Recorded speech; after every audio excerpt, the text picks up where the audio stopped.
Porsche made a big change when it added a 718 in front of its familiar Boxster and Cayman models. It dumped the screaming atmospheric 6-cylinder in favor of a twin-turbo flat 4, and in spite of what you may have heard, the result is a better road car and a much faster and more usable one than its predecessor. It's now just as happy to burble you to the shops and back, or take you on a leisurely motorway drive to the seaside, as it is to blast you down a twisty ribbon of tarmac laid over a mountain. In fact, it's here where I found the new turbocharged Cayman S really shines. It begged me to test its grip limits in every corner, an experience which is then followed by a strong surge accompanied by whistles and pops.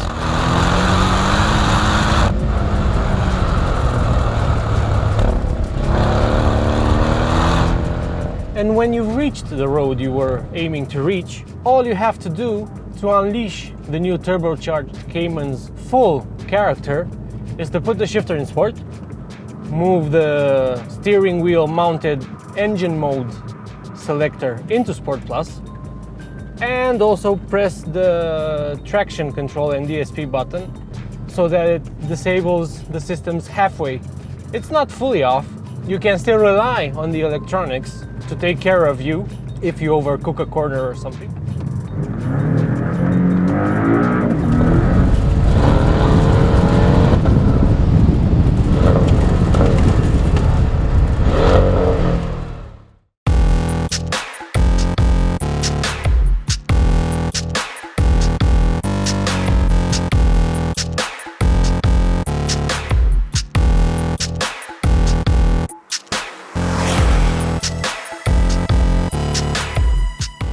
Buying a car like this, you really have to occasionally take it to a road like this to really enjoy its excellent chassis, which ever since its engine, its 6-cylinder Boxster, got swapped out for a 4-cylinder turbocharged Boxster.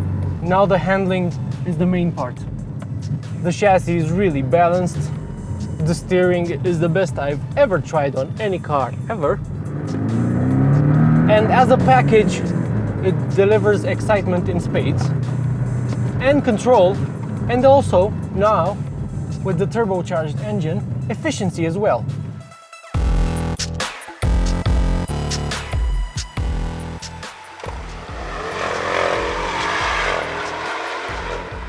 Upon hearing that I was going to drive this car, I was a little skeptical of the fact that it's the automatic, the PDK. However, now having driven it, I don't think I'd even bother looking at the manual. I would totally try it out if given the chance, but if it were my own money buying this car, it saddens me to say that I'd go for the self-shifter. It's just super good. It's so good that I'm really enjoying using the stick just as much as I am the paddles. I mean, you just throw it down through gears and it's really quite rewarding. Right, so I'm in 5th gear now at just over 2000 RPM, and if you put your foot down,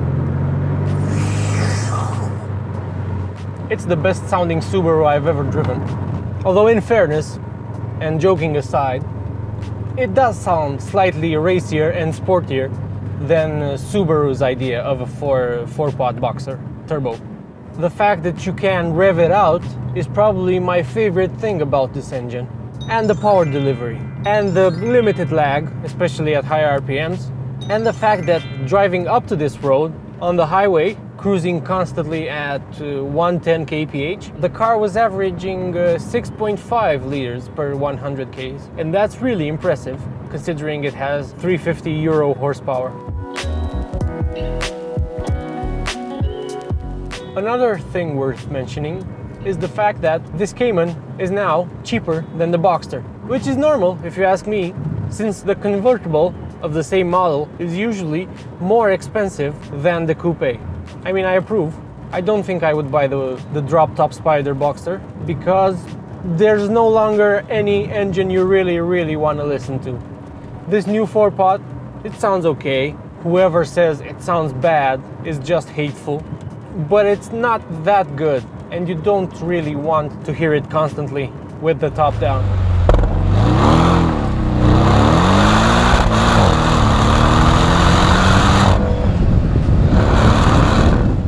This car is much better at cruising than it was before, and I really have to mention the suspension again. I was shocked at how comfortable it was with the adaptive dampers in comfort. You could literally cover continents in this. Even the seats are amazing. No pressure points, enough lateral support, and these are the standard seats, they're not the sporty bucket ones. I also really appreciate the fact that they're only part leather. This textile material is really, really nice.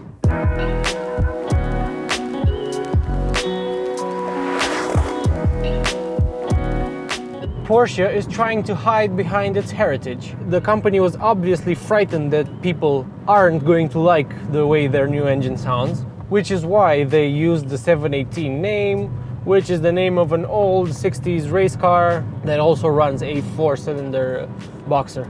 So they played the heritage card here, hoping that people wouldn't give them too many middle fingers, although I'm sure they received a few.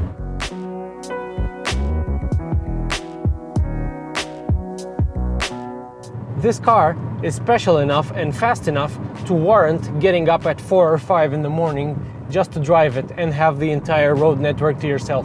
Sure, it's been dulled down with the turbochargers, but it's faster than ever, it's more efficient than ever, so you can travel further without refueling, and it gives you the kind of confidence that you can attack a corner at any speed in almost any condition, bar the rainiest. If you drive it quicker and begin to exploit its chassis more, it does get a bit playful. But I like that. I like this car. I like it a lot. It's very good. It's hard to fault. It really is hard to fault. It looks gorgeous from the outside. The interior is amazing. It's very well screwed together. The materials are awesome. The design is improved, and it seems even more upmarket than the pre-refresh Cayman and Boxster. It's a complete package.